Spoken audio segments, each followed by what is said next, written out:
and the media. So why is this important to Nottingham, and why should we care? We're seeing a massive increase of hate, intolerance and violence around the world, whether it's ISIL or the far right in Europe.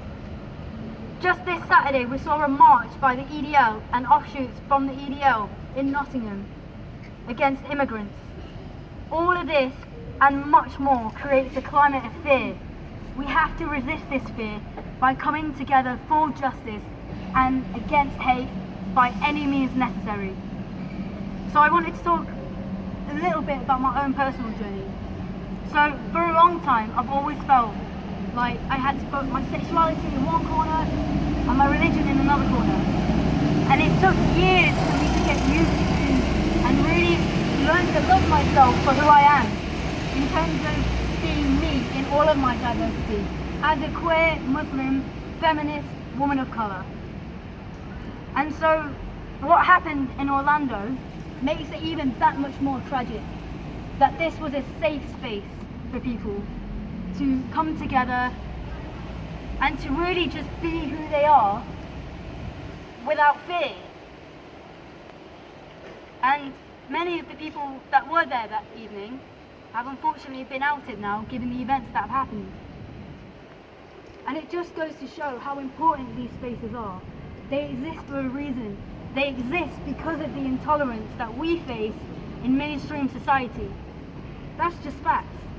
You know, we can talk all day long about how we're shocked and surprised, but how much shock and surprise can we have when we have an American presidential candidate spreading all his hate and bigotry and intolerance, whether that's against immigrant communities, whether that's against Muslim communities or people of colour in general, and especially whether that's against people because of their sexuality or how they define in terms of their gender. We shouldn't be surprised about what we saw happening on Monday. In the mainstream, homophobia and transphobia and racism and Islamophobia exists. And in the pockets of the LGBTQ community, racism and homophobia exists too. But also we can see intolerance in pockets of religious communities too, where people like myself that identify as queer and Muslim find it difficult to find our own place as well. What's also interesting is the media portrayal of events. There was a young white man who was on his way to LA Pride, who was thankfully stopped, but he went with the intention to cause the same, or if not a similar level, or if not more, destruction as to what happened in Orlando. Why is it that our media coverage is so racialized? We can't let them divide us. This isn't the LGBT community standing against the Muslim community or people of colour, because that night it wasn't just a gay bar or an LGBT bar that was attacked. It was the Latinx community in Orlando that was specifically targeted. We need to remember that.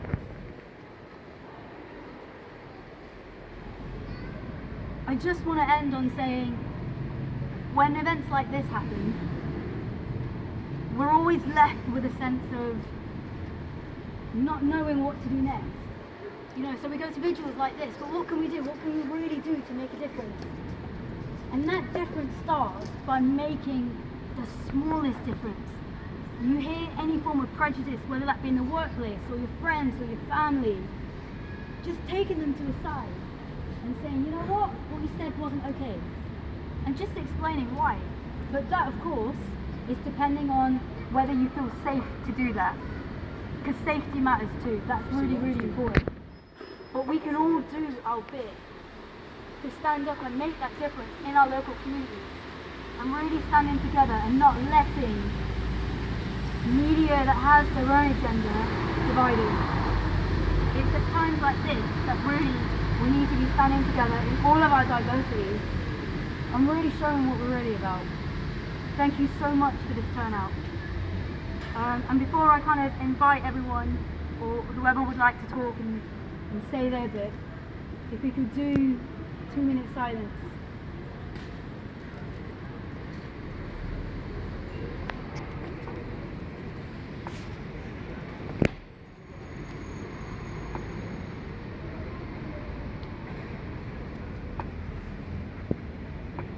Okay, so the 2 minutes starts now. Thank you.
So, if anyone else would like to talk?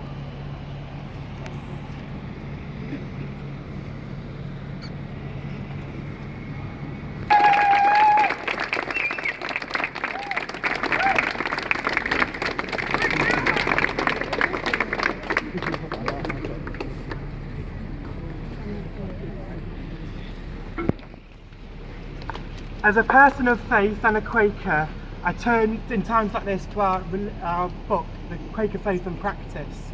And as a gay person and a queer person and a non-binary person, there's a particular passage that I feel represents how I feel and how a lot of us feel. It's chapter 22.16. We affirm the love of God for all people, whatever their sexual orientation, and our conviction of that sexuality is an important part of the human beings as created by God, so that to reject people on the grounds of their sexual orientation is a denial of God's creation. And it's so important that we see that so many people are hurt, and it's devastating what's happened, and we need to send solidarity to everyone, and to LGBT people affected in Orlando, and to people facing hatred because of their faith, in particular Muslims and people who are Islam. Sorry. Thank you very much.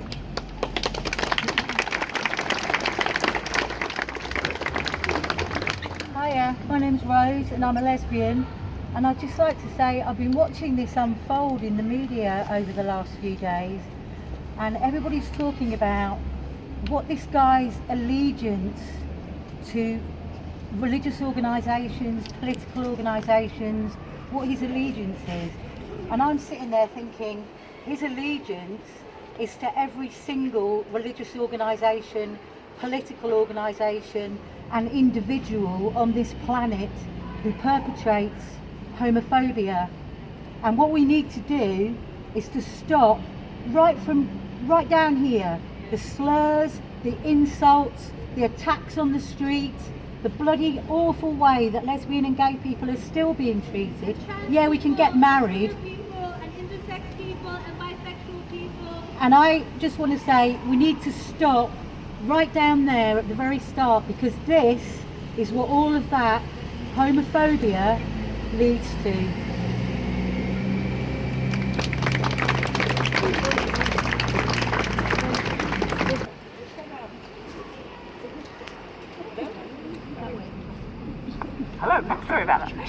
Yes, I'm here as a trans person, and I really just want to acknowledge the victims in Orlando. The night was a Latinx night.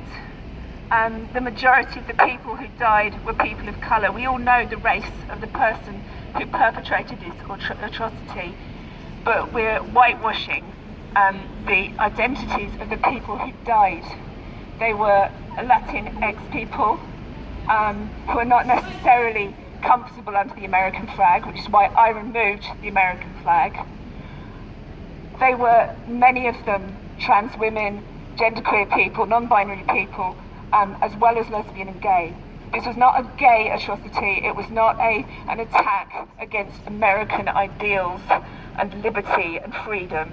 This was people who are marginalised and discriminated. It was a crime that is made in America, which is still a very homophobic and transphobic nation.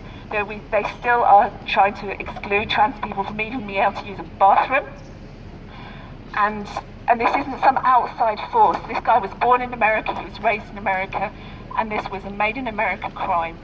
And I just want people to remember that, and I want people to remember the identities of the people that have died, and they're not necessarily people, white people and conservative people may want to co-opt their death in order to perpetuate their lies and hate, but they're not actually standing for these people who have died, and just remember that, please.